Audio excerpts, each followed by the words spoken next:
नमस्कार। आज हम बात करने वाले हैं पॉकेट एफएम के एक बहुत ही हिट ड्रामा मेरी पत्नी द गैंगस्टर के बारे में। तो चलिए, इसके पहले 10 एपिसोड में जो रोमांस और रहस्य का ताना बाना बुना गया है उसे जरा खोल कर देखते हैं। तो देखिए, ये कहानी है दो ऐसे लोगों की जिनकी दुनिया ना एक दूसरे से बिल्कुल जुदा है। सोचिए, एक तरफ है एक पावरफुल सीईओ और दूसरी तरफ एक बेखौफ स्ट्रीट फाइटर। अब जब ऐसे दो लोग टकराएंगे तो जाहिर है कुछ तो बड़ा होगा ही। तो चलिए, सबसे पहले इन दोनों किरदारों से मिलते हैं, देखते हैं कि आखिर ये हैं कौन। तो सबसे पहले हैं आर्यन, मतलब एक ऐसा आदमी जिसकी सिर्फ एक नज़र ही किसी को भी डराने के लिए काफ़ी है। कॉर्पोरेट दुनिया का वो बेताज बादशाह है जिसे हर चीज़ अपने कंट्रोल में रखने की आदत है। और फिर आती है माही।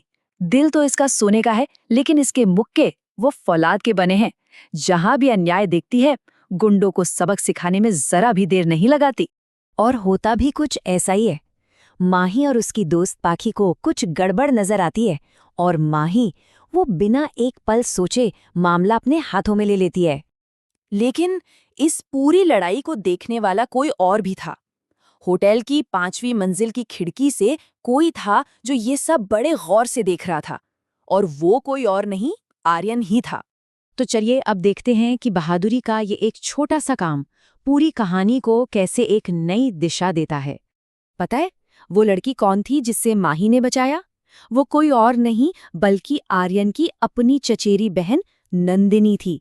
और नंदिनी तो बस अपनी बचाने वाली माही दीदी के गुण गाए जा रही थी। और जैसे ही आर्यन को ये पता चलता है कि ये वही लड़की है जिसे उसने लड़ते हुए देखा था, उसके होठों पर एक हल्की सी मुस्कान आ जाती है। अब इन दोनों की अलग अलग दुनियाएं टकराने वाली थीं। पर कहानी यहीं खत्म नहीं होती। किस्मत के खेल तो अभी शुरू हुए हैं। आगे कई ऐसी गलतियां होने वाली हैं जो शायद गलती हैं ही नहीं। कुछ ही दिन बाद एक शॉपिंग मॉल में माही सीधा आर्यन से टकरा जाती है, और इस छोटी सी टक्कर में कुछ ऐसा होता है जिससे उनकी जिंदगियां और भी उलझ जाती हैं। उनके फोन गलती से बदल जाते हैं। इसके बाद कहानी पहुंचती है एक बर्थडे पार्टी में। यहाँ भी एक गड़बड़ हो जाती है। माही, जो कभी शराब नहीं पीती, उसे गलती से जूस की जगह रेड वाइन दे दी जाती है।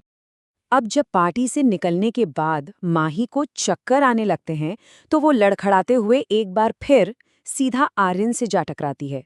आर्यन उसकी हालत देखकर उसे फौरन अपनी बाहों में उठाता है और सेफ रखने के लिए अपने कमरे में ले जाता है। नशे की हालत में माही अचानक रोने लगती है।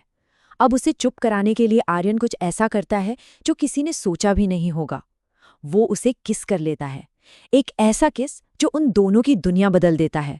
खैर, अगली सुबह जब होती है तो साथ में होश भी आता है, कन्फ्यूजन भी, और एक ऐसा प्रपोजल भी जिसकी उम्मीद किसी को नहीं थी। माही जब उठती है तो वो घबराई हुई है। उसे समझ नहीं आ रहा कि वो कहाँ है। दूसरी तरफ आर्यन है जो माही से पूरी तरह इम्प्रेस हो चुका है और अब एक बड़ा कदम उठाने वाला है। और वो भी बड़े आराम से, जैसे कोई बहुत मामूली सी बात हो। वो माही से कहता है, मेरी गर्लफ्रेंड बन जाओ। सोचिए, जो लड़की कभी किसी लड़ाई से नहीं डरी, वो इस एक सवाल से घबरा जाती है। वो सीधा सीधा आर्यन को मना करती है और वहां से भाग जाती है। लेकिन माही के ना कहने से आर्यन रुकने वालों में से नहीं है, बल्कि अब तो उसका जुनून और भी बढ़ गया है। उसे माही के बारे में सब कुछ जानना है। और यही तो आर्यन का स्टाइल है। मनाही उसे और भी उकसाती है तो वो फौरन माही कपूर के पूरे बैकग्राउंड पर एक इन्वेस्टिगेशन का ऑर्डर दे देता है। और जो सच सामने आता है वो हैरान कर देने वाला है। इसमें सिर्फ माही की एक सीक्रेट लाइफ का ही पता नहीं चलता, बल्कि उसके परिवार से जुड़े धोखे और दर्द का एक बहुत गहरा राज भी खुलता है। तो अब सवाल ये उठता है कि आखिर असली माही कपूर कौन है? क्या वो एक बहादुर हीरोइन है, एक सीक्रेट बॉस है, या फिर एक टूटे दिल वाली बेटी? आर्यन जिस लड़की के पीछे है वो उसकी सोच से कहीं ज्यादा उलझी हुई और रहस्यमयी है।